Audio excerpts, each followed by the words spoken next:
Alright, well hello there you guys, welcome back, it's Tara and today I'm giving you guys a little bit of a cheeky Sephora haul because I low-key did some serious damage when I went to meet Gracie Francesca from Ugly Face of Beauty and Erica Faye for dinner. We had a really nice night. I've never met those girls and it's been in the works for a long time, but before I met them I did unexpectedly do some damage in Sephora, and also I realized there was some other things that I picked up since I've been in New York that I just haven't gotten a chance to mention to you guys.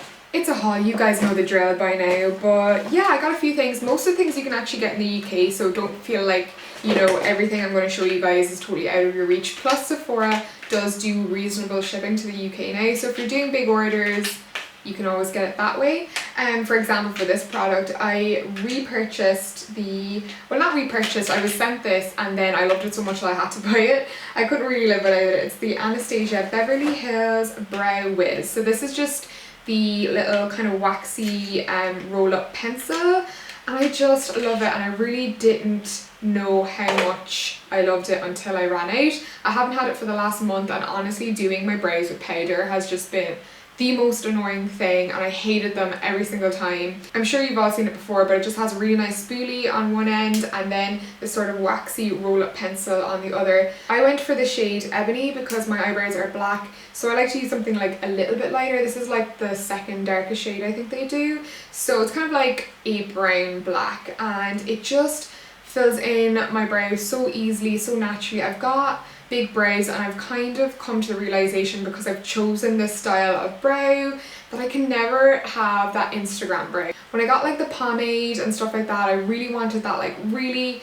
on fleek Instagram brow that was like carved out and the whole lot, but that's just not the kind of brow that I have. It doesn't look good. It makes my brows look really blocky just because they're already quite, you know, full. So I've just kind of accepted the fact I would never have that very carved out harsh brow. Wearing it right now, I just love this for adding definition.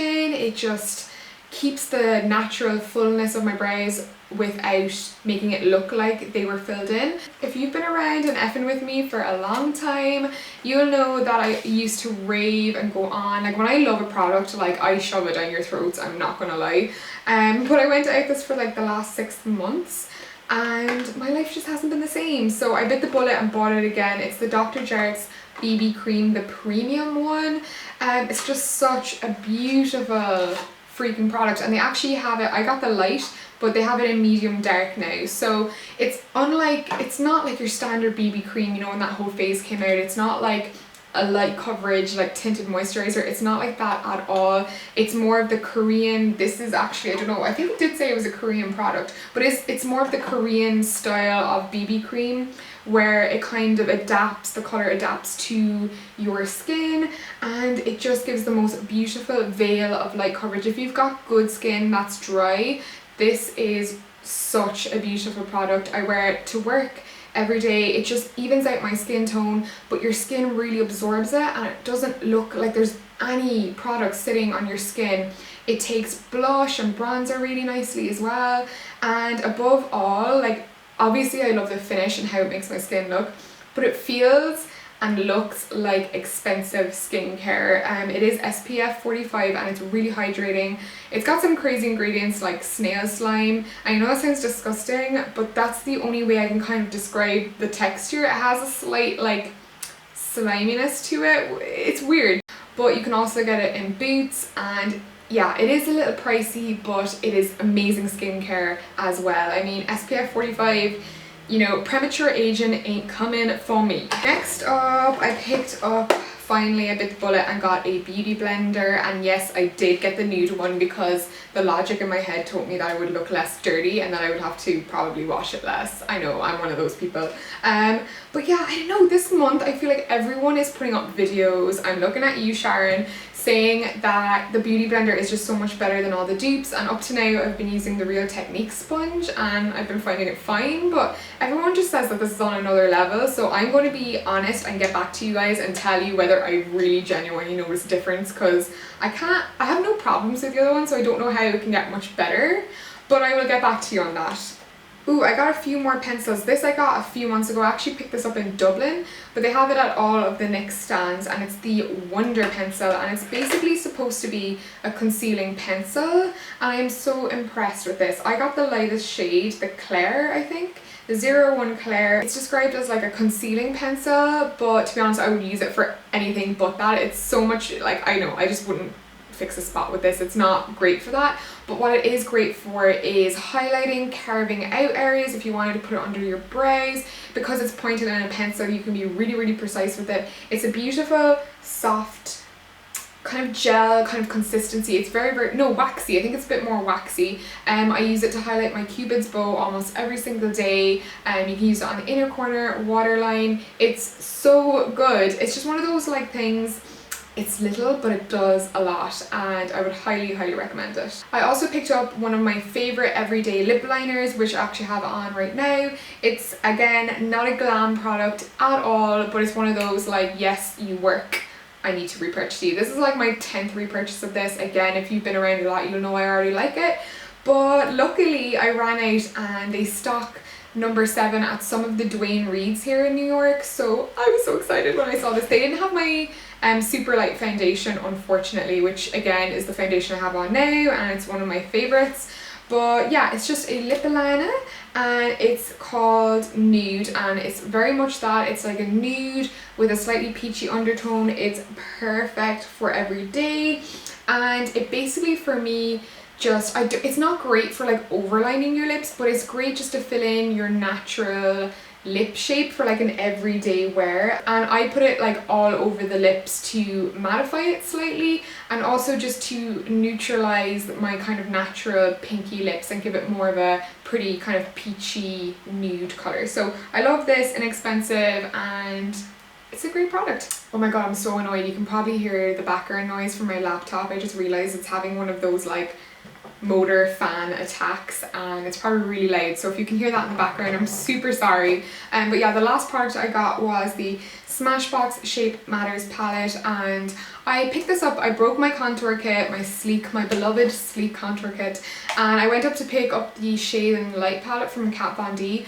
but I looked at it, and to be honest, the powder just didn't look that good of a quality, and the shades were like a bit weird for me. I don't know. So obviously I was working with Smashbox a lot over the last few months, and I was so impressed with the products that I've tried so far that I saw that they had this new product out at the time, and it was on promotion, so I got $10 off. So I think it was only like $50 for this entire set. So as you can see, mine is well used, but it's such a well-rounded, neat looking palette. Usually I don't like palettes with different different products for different parts of the face, but for the money and the quality of the products, I was so impressed with this, and I've been reaching for it like all the time. Like every time I do my makeup, I usually use something from this palette. So this is the palette. You get 9 beautiful eyeshadow shades, which, I mean, there's none of those that you would not use, you know what I mean? They're like, you got maybe the purple. I wouldn't use the purple, but I've been using this pinky, weird dusky pink shade a lot. It's on my lids today,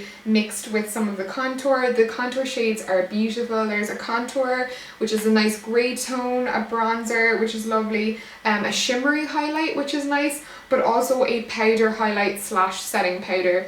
So I use this powder to set under my eyes and give more of a highlighted look, and also I carve out my my bronzer. I'm kind of phasing out the contour, you guys. I think contour is very out. I went to an event with what was it? It was the Victoria Beckham show at New York Fashion Week, and we got to go backstage and talk to Pat McGrath, the like extraordinaire makeup artist, and yeah, she was all like looking down on us with her contour, and I was like, hide.